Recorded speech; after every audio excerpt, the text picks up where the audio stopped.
Hello there, welcome back to City Till We Die for a very raw reaction to Norwich City owner Mark Attanasio stepping in front of the microphone and speaking into it a lot with BBC Radio Norfolk in an interview that has been, I think most Norwich fans have been thinking about it this week and today especially, and it's an interview that we will be hanging off of every word from, because it's not that often that the owner of a football club goes live on the radio, engages with fans, engages with the radio hosts, and almost puts himself on the spot to answer some very tricky questions in what is a really tricky period for Norwich City. And this is a quick reaction. I'm almost overwhelmed by the notes I made during it, because I sort of sat there with my laptop with the intention of I'm just going to make a few notes so I don't get anything wrong from what he said, and ended up writing down quite a lot as it lays bare in front of me. And my immediate reaction is just, I'm just concerned. I'm probably more concerned than what I was before. I'm not surprised by the answers that were given, to be honest. It feels like a very predictable interview. And before perhaps I get into the nitty gritty and essentially the complaints, before I whinge a lot, I want to first of all, as a supporter speaking for myself, I want to say thanks to Mark for putting himself in that position. I think it was necessary. I don't think it was as necessary as Ben Napper stepping in front of a camera or just something and communicating with the fans in some way. That I felt before the interview was necessary and an absolute must, and after it, that that opinion is only reinforced. And I'm trying to stop myself here from getting into the whinging too quickly, but Mark Attanasio, clearly a very bright man, clearly very committed to Norwich City, which is positive. I don't think he quite feels as worried as we do about potential relegation. And we'll mention the callers, because I think every caller and all the voice notes and every sort of fan that engaged tonight was brilliant. And I'm really glad that the American fan Alex came on at the end to essentially remind him that actually it's not like American sports. A poor season isn't rewarded with lucrative picks in drafts or a chance to improve your team. It's not. This football league system will swallow you up and spit you out, which is something that I think he really needs to get into his head. But it's a good thing that he's put himself in front of, I think the thing was video streamed as well. It's a good thing he's put himself in front of the camera and engaged with fans. And beyond that, it's just, it clearly just doesn't know anything about football, which, God's honest truth, and I felt like this before, I think is fine. Because for him, it's an investment. It's a financial investment, and what he wants to get out of it, I don't know. I also don't really care. I just know the basic principle that for him to make money or for it to be worth his while, Norwich City have to be doing well, which benefits us. So it's sort of the way of the world, really, isn't it? And I don't know. These footballing decisions are really poor. So let's get into them. It's a long list. We've got to start with Liam Manning. As expected, immediately asked about Liam Manning. No plan to sack him. And for me, it was more a case of what he would say about why they don't want to sack him, which is he trusts his record, his experience, and he was very keen to emphasise the whole English football thing, his record in English football. And again, he didn't really go into that record, surprisingly, is what they're relying on for him to come good, essentially. And the same for Ben Napper. No plan to sack him. Really sort of reinforced that footballing decisions go through Napper. And again, he mentioned that figure of about 70 plus million pounds that he's invested of his money since he's been there. And Ben Napper basically being in charge of most of that, which again, it begs that question of why isn't Ben Napper in front of a camera addressing, he doesn't have to go through each individual signing. We aren't asking for a full-on audit. We just want to know what the hell's going on inside that man's head. And also just a little snippet, and this will keep happening. We're going to keep going on a tangent here. It was the mentioning that his advice on football is very firmly within Norwich City. And looking through Twitter during the interview, I feel like it's a fairly general opinion that Mark Attanasio is clearly a bright individual who's fully committed, but has just got the wrong team advising him and looking after his new asset, essentially, which, as a football fan who pays to go and watch Norwich City, I personally think is going to end up with us in League One, and where we go from there, or where we will go from there, I just don't know. And what is utterly baffling to me is that even as someone who doesn't understand football, and he's had long enough to understand the rules, because not only has I think he said he'd been involved for 3 years, and this has been his sole asset in terms of owning Norwich City since March. But how do you not know that when in the summer your assets comms were, we're trying to get to the Premier League, we want to be top 6, and all of a sudden he's actually having to answer questions about, well, if we get relegated to League One, are you still going to be as committed? How do you not pick up on the vibe of the room there? And one thing I do want to say is, and I saw it mentioned, and anyone who listened will have noticed it, but it's the laughing during the talking. For me, whilst it almost felt a little bit aggravating, I think it's just a personality thing. So it's not something that I'm going to pick up on. Not that I think anyone would expect that, but it's just, it's mental, isn't it? One of the opening lines was, "I wouldn't be here if there weren't real problems," which to then almost balls to the wall, back Manning and Napper to the hills. And the rest of the exec team that he spoke about, I think he only sort of mentioned Anthony Richards by name. It's just mental to me that you can almost sort of say that and really just not even almost consider the potential. And I appreciate the sense of, well, for PR reasons, I can't just say one thing and mean another. However, clearly with the things that he announced tonight in terms of going into figures, and we'll get on to Marcelino Nunez and the River End, and I just don't get it. But yeah, Napper and Manning, I'm not surprised. I'm disappointed. I'm going to be disappointed until they go. I am firmly of the camp that it's not going to be turned around. What that process will look like for potential replacements, I don't know. We're in a time of being quite uncertain as Norwich City fans at the moment, and it really is a question of, well, where the hell do they go from here?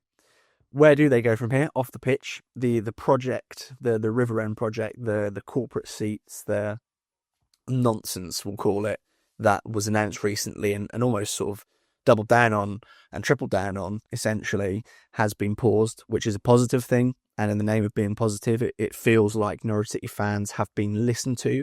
Attanasio was keen to almost emphasise that he retains power. Phil Daly asked a fair question about planning permission, which and Radio Norfolk, I think, tonight did a fantastic job. Phil asking that question, I don't think it was intended to be, but it almost felt like a bit of a gotcha moment. And Attanasio answered it, I think, quite well. Look, Anthony Richards, the finance director of Norwich City, will look at the practical side, but essentially I'm in charge and I will make the decision, which, as a fan myself who would have been directly affected, and I know even people who weren't sat in the area were just as miffed as I, it's nice to hear that he is willing to listen to the fans, and that he mentioned that sort of due diligence that would be almost retrospectively done, and we can almost put it down to a lesson learned.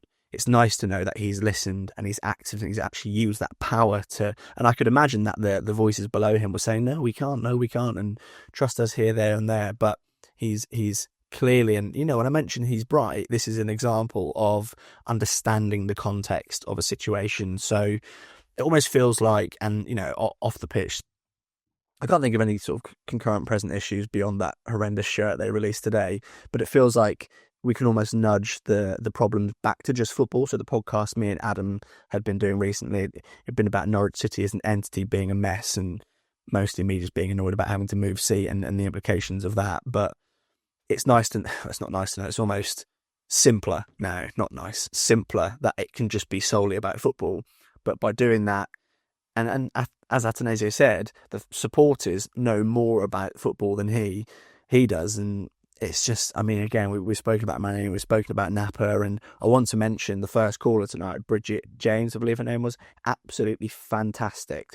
And sort of Radio Norfolk tried to almost keep people in check in terms of language and how you handle yourself, and I remember Rob Butler tweeting a couple of times before the show about keeping questions brief, and I always wondered how Norwich City fans would respond to that. I had no intention of calling myself, but Bridget put her questions just so succinctly and really honed in the point, not just about football, but about the stuff off the pitch and the longevity of the fans compared to him and his intentions with our club.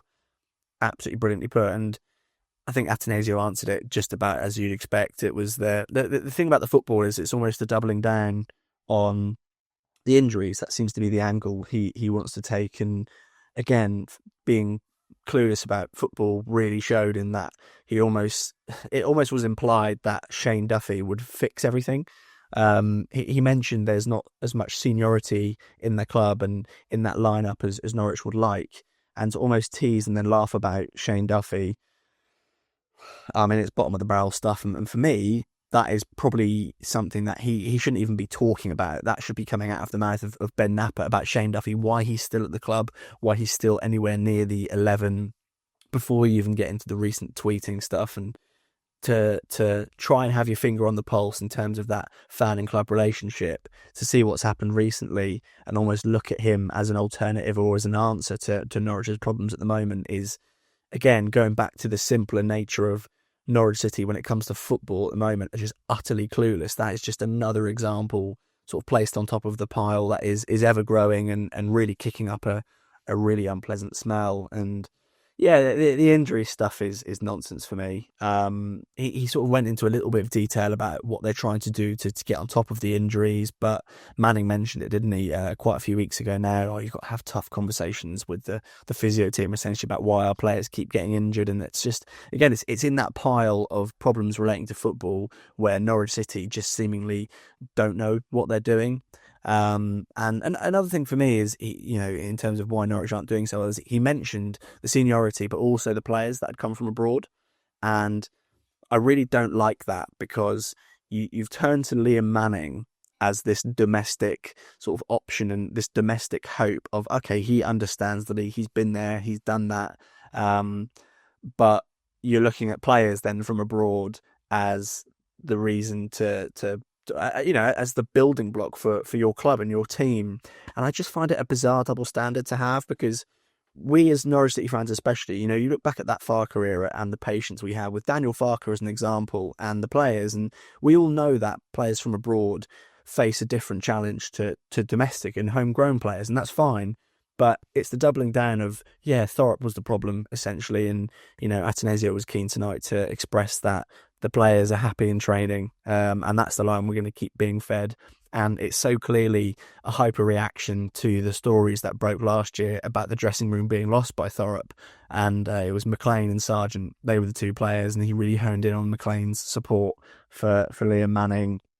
And I just don't think that has the impact on fans that he would hope for, because if you're watching a game of football at the moment, Norwich City game, of course, it's just they look clueless. And sort of a thought I've had, and I feel like it's not a particularly unique point. I don't think it's a groundbreaking point, but you could put Norwich's under-18s out under a coach with a philosophy, and you could almost see what they were trying to do. It's the same with Daniel Farker in his first season. You could put this band of misfits together. That didn't work out. It didn't. But you could see what they were doing. We actually analysed components as fans of the game, of, okay, here's what they're clearly trying to do. But with Liam Manning at the moment, it is nothing. They can't do anything. They aren't trying to do anything. Everything just looks utterly, I don't want to keep using the word clueless, because it feels like it's almost an echo chamber of that word. But Norwich City really just look clueless at the moment, on, off the ball, and it's why we're in the bottom three, which is, it's utterly depressing. Let's move on to the Marcelino Nunez debacle, which I think probably is the worst piece of tonight, in the sense of it's left me probably the most frustrated, because with Manning and Napper I almost expected that support, and you can understand his viewpoint. I think it's totally wrong, and I agree with the tweets that I've seen of he's almost been gaslit by this advice bureau he uses within the club. It feels like he is just being misled massively. So it's unsurprising. It's painful and it's depressing, but it's unsurprising. The thing that really bothered me tonight was about Nunez. So immediately Attanasio highlighted this. Oh, well, we didn't sell him because we needed to financially. It was nice money. I think he mentioned the figure 7.5 million. And I am actually going to mention a little bit about the laughing. It's almost the panic laughter of, wow, yeah, he got what was he said? The first round goes to Marcelino. You know, we tried to extend his contract, and he's patting the badge. And actually, I think it was Chris Reeve who asked a question about Nunez, and for him to just almost panic laugh and try and play it off as a joke, I feel like really doesn't pay the correct attention and sensitivity that is required, because at the time and still now, even before the East Anglian derby, which almost heightened that just fury and rage towards him and the situation, everyone was annoyed. Everyone pointed out why it was wrong, and essentially it's just been laughed off, which, I mean, it's laughed off but also blamed on Ben Napper. And there was almost the counter argument of, well, he clearly didn't want to be here, but we all saw the way it was going to go. It's gone the way we predicted, as is sort of Norwich City this season. And it's just been laughed off. And what I'm really hoping is, and Mark Attanasio said, look, I would have vetoed it if I could. Or not if I could. He said I would have vetoed it if it wasn't my first year as owner of the club, essentially. So the only thing that I can take from that as a little sort of slither of hope is that will not happen again. I'm appalled, disgusted, ashamed as a Norwich City fan that it happened in the first place. But we just have to hope it just doesn't happen again. From here, I don't really know where Norwich City go beyond League One. He clearly is a clever money man, and he mentioned the line that, look, fans know more about me than about football, but I know more about managing and assessing and looking after management teams. And essentially that's what he's doing at the moment. He's looking at Norwich City and the way they function and having to get his hands a little bit dirty, as Phil Daly put it.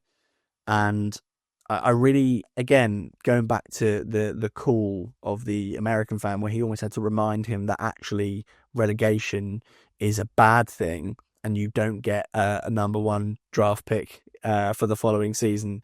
It's really worrying to me that he's so candid, and well, it's not worrying to me that he's candid, but I don't like this idea that he's using this time to assess the club and essentially, oh yeah, I'm going to let Napper and Manning do what they want to do, almost as an experiment. And again, it's the keeping the advice within the club, which to me is bizarre, because he really got into the details of, and I'm sure people around the club won't be best pleased that their secrets are being exposed.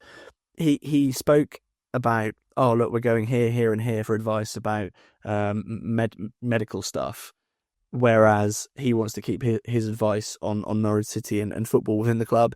That is a really bizarre double standard. And I actually, as people have been on social media, spoken about how intelligent he is, that for me really wasn't intelligent. And there was a few times in there where he dropped in, look, Ben Napper should be answering this question.